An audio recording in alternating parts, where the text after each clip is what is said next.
Private hospital का bill insurance cover करूगी कि नहीं? मुख्यमंत्री सहज योजना कार्ड हैगा, फिर कोई टेंशन नहीं, थोड़ा सारा ट्रीटमेंट कैशलेस है। बिना पैसिਆਂ ਦੇ? जी हाँ। ਹਰੇਕ ਨਾਗਰਿਕ ਜਿਹੜਾ ਹੈ ਉਹ ਮੁੱਖ ਮੰਤਰੀ ਸਿਹਤ ਕਾਰਡ ਜਦੋਂ ਬਣ ਗਿਆ ਤਾਂ ਉਹ 10 ਲੱਖ ਰੁਪਏ ਦਾ ਮੁਫਤ ਤੇ ਕੈਸ਼ਲੈਸ ਜਿਹੜਾ ਇਲਾਜ ਕਰਾਉਣ ਦੇ काबिल भी होगा, एलिजिबल भी होगा। पंजाब सरकार लेकर आई है दुनिया की पहली सेहत योजना। अब पैसे के कारण पंजाब का कोई भी नागरिक बढ़िया इलाज से वंचित नहीं रहेगा। सेहत का हक सबके लिए। नमस्कार, आप देख रहे हैं 4 PM और मैं हूं आपके साथ निधि तिवारी। प्रधानमंत्री मोदी लोकसभा में बोल नहीं पाए राष्ट्रपति के अभिभाषण पर, क्योंकि वजह बताई इसकी लोकसभा अध्यक्ष ने कल, और उन्होंने कहा कि मैंने ही आग्रह किया था प्रधानमंत्री से कि वो लोकसभा में ना आए, क्योंकि यहाँ उनकी जान को खतरा है। कुछ अप्रत्याशित घटना उनके साथ हो सकती थी और इसका उन्होंने लगाया सीधे सीधे विपक्षी सांसदों पर और नाम लेकर कांग्रेस सांसदों पर, क्योंकि वो कह रहे थे कि अगर वो लोकसभा में आते, लोकसभा में बोलते तो उनके साथ कोई घटना हो सकती थी। और कांग्रेस के जो सांसद थे उन्होंने ऐसा सीन क्रिएट कर दिया था कि उनके साथ कुछ हो सकता था। अब इसको लेकर के आप सोच सकते हैं कि जब एक लोकसभा स्पीकर इस तरीके का बयान शायद उन्होंने पहली बार दिया होगा और लोकसभा के इतिहास में, संसद के इतिहास में शायद इस तरीके के बयान पहली बार दिए गए होंगे कि अपने ही देश के सांसदों से, अपने ही विपक्षी सांसदों से प्रधानमंत्री को खतरा हो सकता है।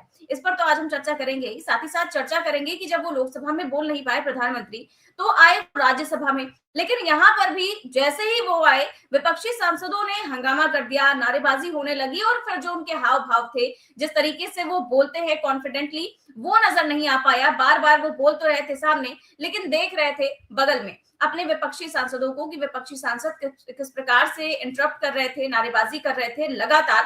और उसके बाद विपक्षी सांसदों ने पूरी तरह से सदन से वॉकआउट कर दिया और फिर उसके बाद जो भाषण प्रधानमंत्री मोदी कर रहा वो बहुत ही ज्यादा शर्मनाक कहा जा रहा है, क्योंकि आप देख रहे हैं कि प्रधानमंत्री मोदी जब भी बोलते हैं धारा प्रवाह बोलते हैं, लेकिन इसमें वो कितना लड़खड़ाए आप सबने देखा, कल का भाषण भी सुना होगा।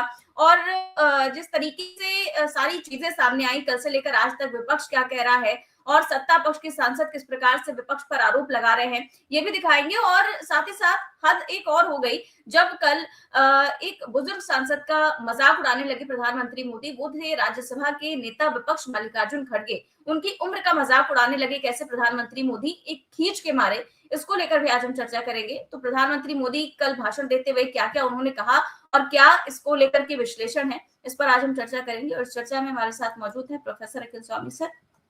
सर बहुत बहुत स्वागत है आपका। तो सर आपने भी सुना होगा कल का प्रधानमंत्री का भाषण, 1 घंटे से ज्यादा उन्होंने भाषण दिया, लोकसभा में नहीं बोल पाए, पर राज्यसभा में जब बोले तो फिर से वही बोले जो वो हमेशा बोलते हैं। लगभग उन्होंने 10 से 12 मिनट या 15 मिनट तक अपनी पार्टी की बात रखी, अपनी योजनाओं की बात रखी, सरकार की बात रखी, लेकिन उसके बाद फिर से वही विपक्ष को कोसना, पुरानी सरकारों को कोसना वो शुरू कर दिया। लेकिन विपक्ष ने किस तरह से शुरुआत में ही पीएम मोदी को घेर लिया और मोदी जी किस तरह से असहज हो गए, उनका जो वीडियो शुरुआत का है वो मैं दिखाती हूँ।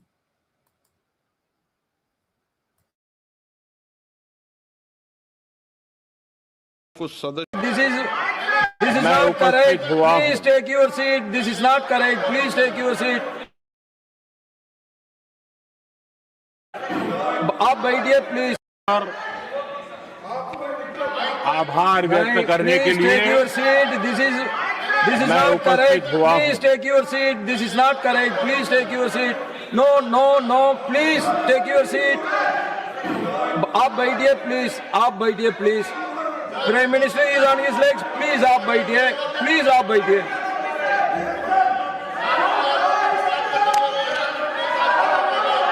आदरणीय सभापति जी, इस धन्यवाद प्रस्ताव पर समर्थन के लिए इस सदन में अपनी भावनाओं को व्यक्त करना मैं अपना सौभाग्य मानता हूं। आदरणीय सभापति जी, विकसित भारत की यात्रा में बीते वर्ष देश के तेज प्रगति से विकास के वर्ष रहे हैं। Nothing will go on record except Prime Minister's जीवन के speech. हर क्षेत्र में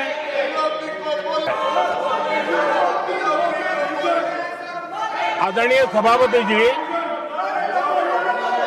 मेरी एक प्रार्थना है,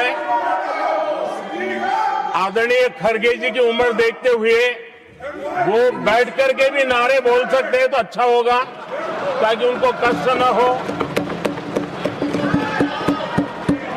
पीछे नौजवान बहुत लोग हैं, तो खड़गे जी को No. आप बैठते बैठते भी When you are speaking, they are listening. You are नारे listening. बोलने की अनुमति दे दीजिए।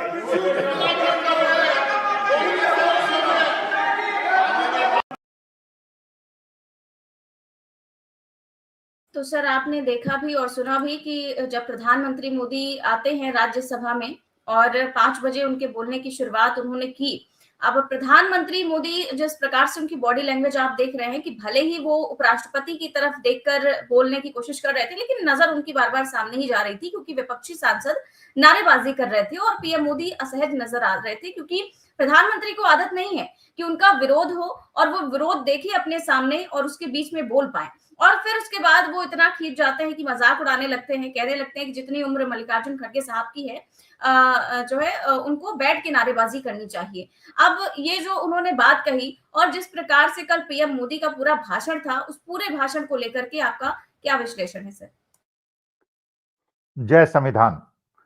भाई देखिए निधि, आपने मुझसे कहा कि आपने मोदी जी का पूरा भाषण सुना होगा। देखिए इतनी सहन शक्ति तो मेरे अंदर है नहीं। मैं ये विश्वास दिलाता हूं अपने दर्शक श्रोताओं को, आज तक मैंने मन की बकवास नहीं सुनी। मन की बात नहीं सुनी, क्योंकि मन की बात सुननी चाहिए जनता की। अपने मन की बात बनाना शासक का कर्तव्य नहीं है लोकतांत्रिक देश में, नंबर 1। नंबर 2, देखिए उम्र जो है उससे सीखना चाहिए। और मैं वास्तविकता में बताता हूं, जब मैं खड़गे साहब को देखता हूं, मैंने बाबा साहब भीमराव अंबेडकर को नहीं देखा, मुझे बाबा साहब भीमराव अंबेडकर खड़गे साहब में दिखते हैं। और उनकी जो दृढ़ निश्चितता है और जिस प्रकार का उनका डेडिकेशन है, इतने बड़े नेता थे, 7-8 बार मेंबर ऑफ पार्लियामेंट बने, विधायक बने, राज्यसभा में हैं, लीडर ऑपोजिशन है, कर्नाटका के अंदर चीफ मिनिस्टर बनने का भी उनका चांस था, उनको बनना भी था, नहीं बने, लेकिन उन्होंने कभी विरोध नहीं दिखाया। जो अनुशासन में चलना किसी ऑर्गेनाइजेशन को आगे बढ़ाती है वो खड़गे साहब, और खड़गे साहब का मजाक उड़ाए वो व्यक्ति को 76 साल के हैं।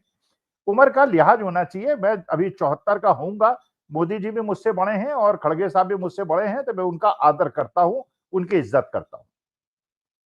देखिए मैंने जो थोड़ा सा पार्ट मोदी जी का सुना था, एक बार क्या हुआ निधि, एक गांव के अंदर एक बच्चा अपना रिजल्ट कार्ड लेके आया। पिता ने पूछा कि बेटा बताओ तुम्हारे रिजल्ट में क्या हुआ, पास हुए कि फेल हुए? उसने कहा साहब सरपंच का बच्चा फेल हो गया। तो पिता ने कहा कि अच्छा भाई सरपंच का बच्चा फेल हो गया, तू अपना रिजल्ट बता। उसने कहा प्रधान का बच्चा भी फेल हो गया। उसने कहा प्रधान का बच्चा फेल हो गया, सरपंच का बच्चा फेल हो गया, तू बता तेरा बच्चा मेरा बच्चा तू पास हुआ कि नहीं हुआ? उसने कहा साहब बताओ, जब सरपंच का बच्चा फेल हो गया, प्रधान का बच्चा फेल हो गया, तो तेरा बच्चा पास हो जाएगा क्या? सब भी फेल हो गए, मैं भी फेल हो गया। इसका मतलब ये मोदी जी जब भी बोलते हैं वो पंडित जवाहरलाल नेहरू, इंदिरा गांधी, दुनिया भर की चीजें, अरे भैया सन 62 का भारतवर्ष 10 साल 12 साल हुए थे देश को आजाद हुए, अब स्थापनाएं बना रहे थे, सारा ध्यान अपनी पूरी सारी जायदाद उन्होंने देश को दे दी थी देश को बनाने में।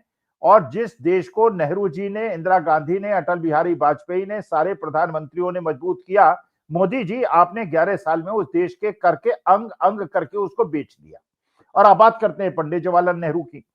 अरे जब जनरल नरवणे की किताब छप गई है, लोगों के हाथ में है, विदेश में बिक रही है, लोग उसको कोट कर रहे हैं, तो आप डर क्यों रहे हैं? उस पर चर्चा करा दीजिए ना, ओपन डिबेट करा दीजिए, बताइए क्या कारण था, क्यों आपने इस प्रकार का व्यवहार किया, और नरवणे साहब को क्यों लगा कि उनके हाथ में हॉट पोटैटो दे दिया गया है, उनको जो निर्णायक एक निर्देश होता है वो नहीं मिला और 2-2.5 घंटे उसमें लगा दिए गए और चीन को आगे बढ़ने का मौका दिया।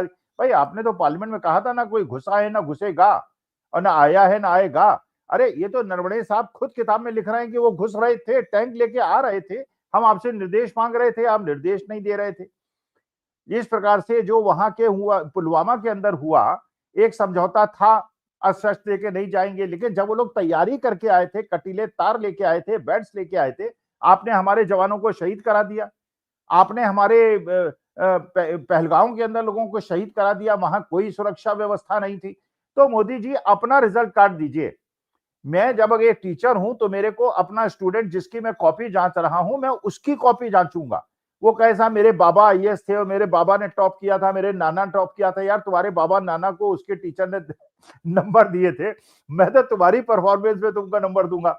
अब आपने सुना होगा निधि, एप्स्टीन फाइल में एक मंत्री जी का और नाम आ रहा है, जो मंत्री जी आजकल सबसे आगे बढ़ के बैटिंग कर रहे हैं।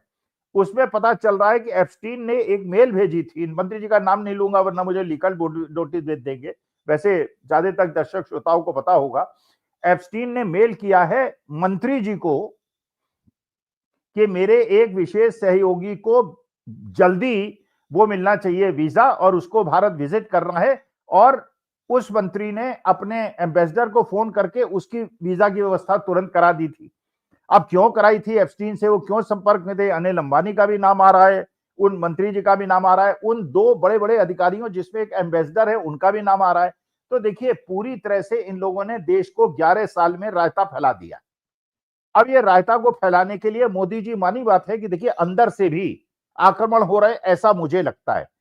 मुझे आप नहीं विश्वास मानेंगे, आपके दर्शक श्रोता नहीं मानेंगे कि ओम बिरला साहब भी गेम खेल रहे हैं।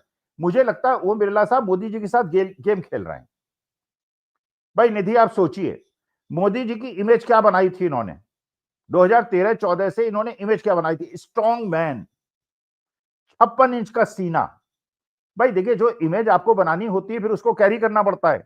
भाई मेरी एक इमेज है, दर्शक श्रोता मेरे से एक एक्सपेक्ट करते हैं, अगर मैं उस इमेज से इधर उधर जाऊंगा तो लोग कहेंगे कि स्वामी साहब क्या हो गया।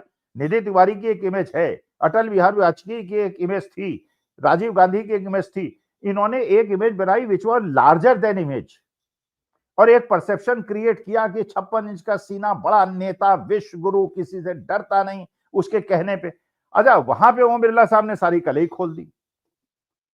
अब ये बताओ निधि, नारियों से और औरतों से डरने की आवश्यकता है क्या? ये बात मैं मानता हूं कि नारियों के अंदर, औरतों के अंदर सिक्स सेंस होता है, वो दूसरे की साइकोलॉजी को समझ लेते हैं और उन्हें पता चल जाता है कि ये सोच क्या रहा है। वो जैसे सुहानी शाह है, वो जो बाबा बागेश्वर की तरह के जादू दिखाती है, वो कहती है मैं शादी इसीलिए नहीं कर पाई, 35 साल की हो गई, जो लड़का मैं देखती हूँ मुझे लगता है कि बदमाश है, इससे मैं शादी नहीं करूंगी। अरे भैया उसका दिमाग क्यों पढ़ रहे हो, शादी करो और आगे बढ़ो। तो वही वाली चीज जो है ये है।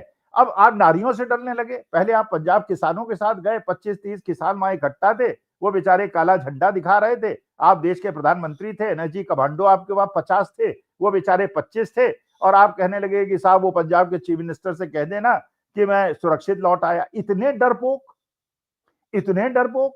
अब वीडियो भी चल रहे हैं, आपने देखा होगा सोशल मीडिया के अंदर। उसके अंदर डॉक्टर मनमोहन सिंह को भी इसी प्रकार से अपोजिशन वालों ने घेरा था, और वो बुजुर्ग प्रधानमंत्री डट के सीना तान के एक सरदारों की तरह खड़ा रहा। और आप कह रहे हैं मुझे औरतों से डर लगता है, औरत मुझे मार देती, दांत से काट देती। मतलब ओम बिरला साहब ने तो अति कर दी। लोगों ने कहा, अच्छा खुद कह रहे हैं ओम बिरला साहब, उनके हाथ में हथियार नहीं थे, अस्त्र नहीं था, लेकिन वो दांत से काट लेती। मैंने क्या भारतीय नारी की क्या छवि बनाते हैं विदेश वाले। अगर सुनेंगे, स्पीकर साहब को सुनेंगे, मतलब हमारे देश की नारी जिनको हम देवी मानते हैं, माँ दुर्गा और माँ सरस्वती और माँ काली की बात करते हैं, वो औरतें प्रधानमंत्री साहब को दांत से काट लेंगी। मतलब इतनी हास्यास्पद बात। माने ओम बिरला साहब ने मोदी जी की बनी बनाई 11 साल में जो एक लार्जर देन इमेज थी कि विश्व गुरु है, लंबी छाती है, चगड़ी छाती है, और इसकी वजह से अगर अपने देश के संसद के अंदर प्रधानमंत्री असुरक्षित महसूस करे, जहां पे 240 मेंबर्स हैं अपोजिशन के और 300 मेंबर्स हैं सत्ता पक्ष के, जहां पे मार्शल्स हैं, जहां पे सिक्योरिटी गार्ड्स हैं, जहां सीसीटीवी है, वहां अगर प्रधानमंत्री असुरक्षित है तो निधि हमारा तुम्हारा क्या होगा? हम कहां सुरक्षित है? तो अभी तक तो ये था हिंदू धर्म खतरे में है, फिर हुआ सनातन धर्म खतरे में है, फिर ये हुआ कि सब शंकराचार्य खतरे में है, फिर ये हुआ फलाना ठिकाना, अब मोदी जी खुद ही खतरे में है। अरे मोदी जी महाराज, मेरा आपसे निवेदन है, नारियों से डरिए मत। नारी जो है बड़ी दरिया दिल होती है, बड़ा प्यार करने वाली होती है, स्नेहमयी होती है। आपकी माता जी को भी तो आप चरण स्पर्श करते थे ना।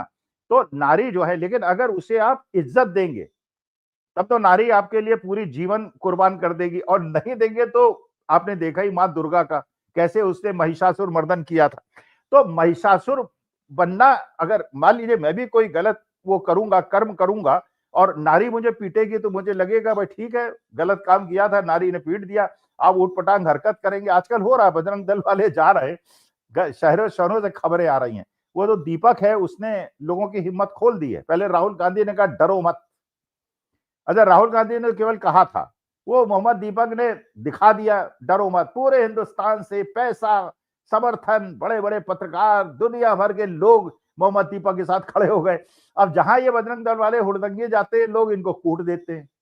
अच्छा जो कूटने वाले होते हैं मुसलमान कम होते हैं, हिंदू ज्यादा होते हैं। अच्छा पुलिस वाले भी कूटने लगे। तो मुझे ऐसा लगता है ये ओम बिरला को भी पता चल गया है कि मोदी जी अब जाने वाले हैं, बहुत दिन टिकने वाले नहीं है। एक ये ट्रेड डील, दूसरा ये एप्स्टीन फाइल, और तीसरा जनरल नरवाणे। तो मोदी जी एक प्रकार से अब समझ गए हैं कि उनके दिन थोड़े ही दिन बचे। फिर अडानी जी फंसे पड़े, बुरी तरह से अडानी जी फंसे पड़े, और कितने दिन बकरे की मां खैर मनाएगी। 10-15 दिन में ट्रेड डील सामने आ जाएगी, पता चल जाएगा। और आज आप देखिए, एक चीज का ध्यान रखिए निधि, शेयर मार्केट आज गिरा है, लेकिन एफएमसीजी के स्टॉक्स बुरी तरह से बढ़े हैं और आईटीसी के शेयर सबसे ज्यादा बढ़े हैं। कारण जो कल भी मैंने आपसे डिबेट में कहा था, अगर अमेरिका से इंपोर्टेड एग्रीकल्चरल डेयरी प्रोडक्ट सस्ते आएंगे, किसान तो बर्बाद हो जाएंगे, इंडस्ट्री को फायदा होगा, और इसीलिए ट्रेड डील की गई है। अब ये सारा चावल और ये मसाले और दाल और दुनिया भर जो भी इंपोर्ट करेंगे ये, वो सब अडानी जी करेंगे, और वो कमीशन खाएंगे। 10 रुपए की चीज लाएंगे, 20 रुपए कमीशन खाएंगे। टैक्स 0 कर दिया है, यहाँ 140 की चीज होगी, वहां 20 रुपए कमा के 120 की होगी, और अडानी जी अपने वेयर हाउसेस बना के विदेशी माल भारत के अंदर बेचेंगे। लेकिन किसान बर्बाद होंगे, लेकिन इंडस्ट्री को फायदा हो जाएगा। तो इसीलिए आईटीसी के शेयर आज जूम कर रहे हैं, पूरे एफएमसीजी के शेयर डूम कर रहे हैं, और पूरा मार्केट गिरा पड़ा है। तो समझने के लिए इशारा काफी है। मोदी जी बहुत परेशान हैं, चारों तरफ से घिरे हुए हैं, लोगों ने उनकी पार्टी का उनका साथ छोड़ दिया है, और अब लोग ये केवल निवेदन कर रहे हैं, राहुल गांधी सामने आओ, देश को बचाओ। अच्छा सर, कल जो प्रधानमंत्री मोदी का भाषण हुआ, हम उस पर चर्चा कर रहे थे, तो कल प्रधानमंत्री शुरुआत में जब बोलना शुरू किया उन्होंने उपलब्धियां गिनानी चाहिए, और अपनी सरकार की उपलब्धियां गिनाने के लिए उनके पास शायद 14 से 15 मिनट थे, 15 मिनट ही वो गिना पाए। उसके बाद वो फिर से जो पूर्व कांग्रेस के प्रधानमंत्री थे उनकी हिस्ट्री खंगालने लगे, और फिर उन पर आरोप लगाने लगे, उन पर आ गए। और इसके साथ ही साथ हमने दिखाया कि कैसे वो मल्लिकार्जुन खड़गे की उम्र पर भी उन्होंने कमेंट किया। तो अब इसका सबका जवाब लेकर जो मल्लिकार्जुन खड़गे है वो भी आ गए हैं। वीडियो जारी करते हुए उन्होंने क्या कहा है प्रधानमंत्री मोदी के भाषण पर, वो दिखाते हैं। को रिएक्ट करने की जरूरत नहीं है, लेकिन फिर भी जितने घटिया बात उन्होंने बोली है, उन बातों का मैं जरूर रिप्लाई देना चाहता हूं, क्योंकि झूठे बातों को दोहराना उनका हमेशा एक काम रहा है। मैं आपसे कहना चाहता हूं कि पार्लियामेंट के उनके 97 मिनट्स के भाषण में वो कोई ऐसा बात नहीं कही, और हम लोगों ने जो घंटों से बात करके उनको ये जो राष्ट्रपति के अभिभाषण पर जो विचार थे वो रखे उनके सामने, एक रिप्लाई भी उन्होंने नहीं दिया। सिर्फ 100 साल का, 75 साल का, 50 साल का बात करते रहे। और जब देश के रक्षा की बात जब हम करते हैं, और ये जनरल नरवणे का बुक जो पब्लिश हुआ है, जो हमारे हाथ में मिला, वो आपको कैसा नहीं मिलता? और आप पार्लियामेंट में बोल रहे हैं कि वो किताब नहीं, पब्लिश नहीं हुआ। डिफेंस मिनिस्टर बोल रहे हैं, अरे आपके पीछे, आपके तले वो है किताब, आप उसको डिनाई करें। ये तो प्रिविलेज होता है। शाह भी वही बोले और हमारे डिफेंस मिनिस्टर भी वही बोले, बार बार उठ के डिफेंड कर लिए, लेकिन वो बात तो सच निकली कि किताब है। लेकिन जब ये बात हमारे एलओपी ने उठाया, राहुल गांधी जी ने उठाया, उनको क्यों मिर्ची लगी मेरे को समझ में नहीं आ रहा। सत्य सुनो फिर रिप्लाई दो। जो चीजें हमारे पास है और जो चीजें हमने बताना चाहते अब डिनाई करो। मेरे को 2-2 किलो गालियां देते हैं। अरे 2 किलो गालियां ये अब ये क्या तोलते क्या? गालियों को तोलते हैं? इतने शब्दों में मेरे को गालियां दिए, बोलो वो कुछ है। 2-2 किलो 1-1 कुंटल गालियां मुझे देते हैं और ये क्या है? इतना निराशा की बात कर रहे हैं कि उनमें हमारे जो मुद्दे हमने उठाए थे लोकसभा और राज्यसभा में, उसका रिप्लाई देने के पास उनमें कोई शक्ति नहीं थी और उनके पास कोई तथ्य भी नहीं थे जो उसको करे। तो सर मल्लिकार्जुन खड़गे ने पूरी बात बता दी कि भाई 2-2 ढाई-ढाई किलो वो गाली खाते हैं और हर बार वो गालियों का मुद्दा उठाते हैं। पता नहीं वो थकते क्यों नहीं, हालांकि वो कहते हैं कि गालियां मुझे रोज पड़ती है, उसके बाद भी मैं थकता नहीं हूँ। और इसके साथ ही साथ प्रधानमंत्री मोदी ने कई सारे जुमले भी दिए, आपने सुना होगा। जैसा कि आपने नहीं सुना तो मैं बता देती हूँ।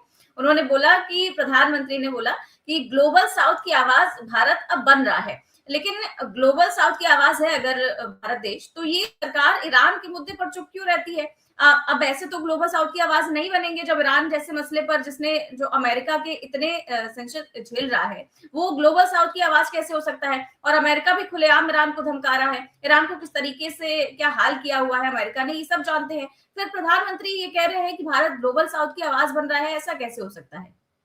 नहीं, भारत को ग्लोबल साउथ की आवाज बनना चाहिए, लेकिन हमारे असल में गोदी मीडिया से पूछिए, निधि, उनका इंटरव्यू लीजिए। गोदी मीडिया वालों का नाम अगर आप जानना चाहती हैं तो मैं बता देता हूं। एक गोदी मीडिया में मैं गया तो कहने लगे कि स्वामी साहब यूट्यूबर हैं, ओल्डेस्ट यूट्यूबर हैं देश के, और ये जाके अर्नब को अलग अलग यूट्यूब चैनल में जाके उनके बारे में बोलते। अरे सॉरी, अर्नब का नाम निकल गया, मैं उन्हें गोदी मीडिया नहीं कह रहा हूं, लेकिन पत्रकार हैं, मतलब कथा अब हैं तो हैं ही, पत्रकार बैठे हैं तो बैठे, कहना ही पड़ेगा। तो सवाल ये उठता है, देखिए ये कहते हैं ना, मान लीजिए निधि आप साइकिल लेके निकली, अच्छा जिस डायरेक्शन में आप जा रही हैं सारी गाड़ियां उल्टी डायरेक्शन से आ रही हैं, तो आपको क्या निष्कर्ष निकालना चाहिए? आपको ये निष्कर्ष निकालना चाहिए मैं गलत डायरेक्शन में जा रहा हूं। भाई अगर आप एक डायरेक्शन में जा रहे हैं और 100 लोग दूसरे डायरेक्शन से आ रहे हैं तो 100 लोग तो गलत नहीं, आप गलत है ना। तो ऐसे काम ही क्यों करने की गाली पड़े? भाई ये किसी प्रधानमंत्री को आज तक आपने सुना है? कितने प्रधानमंत्री हो गए, कितने मंत्री हो गए, किसी ने कहा मुझे गालियां पड़ती हैं, किलो में पड़ती हैं? अच्छा किलो में अब कितने ग्राम की गाली, किस गाली का मतलब होता है, कैसे उसे तोला जाता है, यह भी गणित हमें समझना पड़ेगा। अभी तक मैं ट्रेड डील के बारे में नहीं पता। एप्स्टीन फाइल में जो मंत्री जी का नाम आ रहा है, बड़े बड़े महामानवों का नाम आ रहा है, बड़े पूंजीपति का नाम आ रहा है, जिनका राफेल में वो एसोसिएट बने थे, उनके बारे में नहीं पता चल रहा है। लेकिन मैंने तो इंजीनियरिंग कर ली भैया, इलेक्ट्रिकल इंजीनियरिंग कर ली, अच्छे बुद्धिमान लोगों के साथ पढ़ा, मैं टीचर भी मेरे अच्छे थे। लेकिन गालियों की तौल भी होती है और एक गाली का कितना तौल होता है, इस पे तो एक रिसर्च पेपर लिखा जा सकता है, एंटायर पॉलिटिकल साइंस में पीएचडी हो सकती है। मतलब ये बात तो मेरे ख्याल से मोदी जी के अलावा या तो एंटायर पॉलिटिकल साइंस के सिलेबस में ही होता है। निधि क्या तुम्हें पता है, संजय शर्मा या किसी को तुम्हारे कार्यालय में पूछना कार्यक्रम के बाद, गालियों को किस गाली का कितना तौल होता है और क्विंटल और कैसे नापते हैं, मुझे नहीं पता।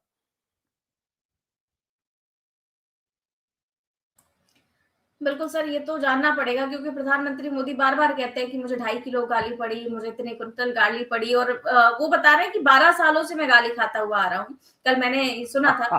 कैसे तो 12 साल से भैया, नेहरू जी ने तो एक बार भी नहीं कहा कि उन्हें गालियां पड़ी, या उन्होंने कर्म ऐसे नहीं किए कि गालियां पड़ी। राजीव गांधी को भी गालियां नहीं पड़ी, इंदिरा गांधी को भी गालियां नहीं पड़ी। भाई हम तो उन्हें दुर्गा कहते थे, इंदिरा गांधी को। वो इमरजेंसी लगाई थी तो हमने विरोध भी किया था। लेकिन आप ऐसे कर्म, भाई सोचना चाहिएगा ना आपको, अंतर मन में सोचना चाहिए कि अगर मुझे इतनी गालियां पड़ रही हैं तो ये गालियां क्यों पड़ रही हैं। किसानों से आप डर जाते हैं, औरतों से आप डर जाते हैं। भाई औरतों से डर गए तभी, भाई चलिए वो व्यक्तिगत मसला हो जाएगा, लोग प्रिवेल ले आएंगे मेरे खिलाफ। मैं तो नहीं डरता, मैं तो अपनी माँ से भी नहीं डरा कभी। माँ ने बहुत मारा, बहुत पीटा, मैं डरा नहीं। मैंने कहा ठीक है यार, तुम मारना तुम्हारा कर्तव्य है और मार खाना मेरा अधिकार है। अच्छा बीवी डांटती है, मैं वहां भी नहीं डरता। भाई क्यों, भाई ठीक है, वो अपना कर्तव्य निर्वहन कर रही है, मैं अपना निर्वहन का काम नहीं करता, लेकिन चलिए उसकी इच्छा डांट देती है।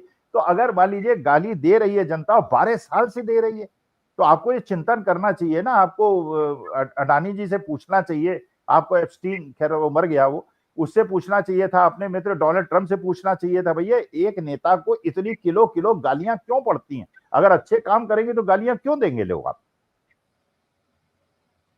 बिल्कुल सर, और अच्छा, अगर अच्छे काम करते तो शायद महिला सांसदों को भी घेरने की जरूरत नहीं पड़ती। और आपने तो बता दिया कि ओम बिरला ने कल क्या कुछ कहा। शायद हमारी जो दर्शक हैं उनको भी मैं एक बार दिखाना चाहूंगी कि ओम बिरला ने कल किस प्रकार से पीएम मोदी का बचाव करते हुए क्या कुछ कहा, और कैसे उन्होंने ये कहा कि मैंने उनको मना किया यहाँ आने से। क्या कह रहे हैं वो, उनका बयान दें। सभा को सूचित करना है कि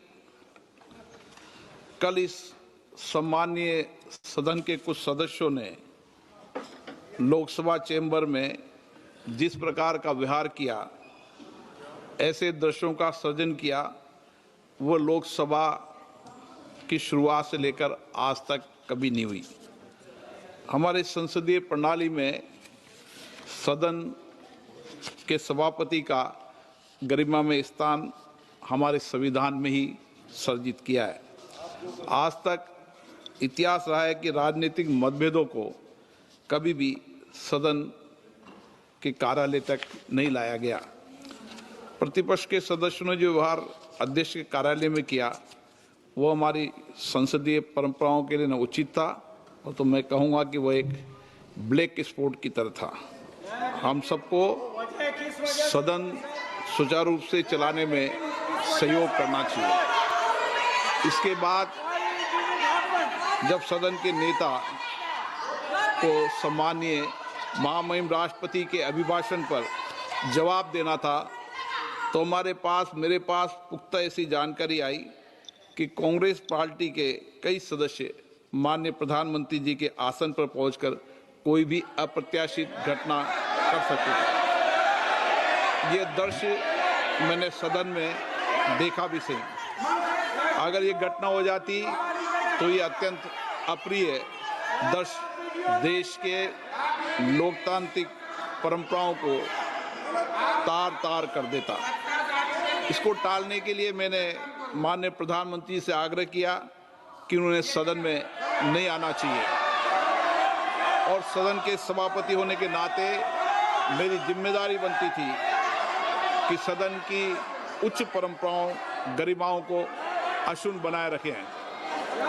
सदन के नेता सदन में न बोले, ये सभा के लिए किसी प्रकार के लिए उचित नहीं है। सदन के नेता ने उपस्थित न रहकर मेरे आग्रह को मानकर सदन को अप्रिय दृश्य से बचाया। मैं माननीय प्रधानमंत्री जी को इसके लिए आभार व्यक्त करता हूं कि उन्होंने मेरे सुझाव को माना। ये था उनका कल का बयान। और आज जब वो सदन में आए तो कैसे 1 मिनट के अंदर ही चले गए, उठकर चले गए, और इसका इल्जाम उन्होंने फिर से लगा दिया विपक्ष पर ही। क्या कहा वो भी आज दिखाते हैं। रहता है क्वेश्चन नंबर 101 श्री राजपाल सिंह महेंद्र सिंह यादव।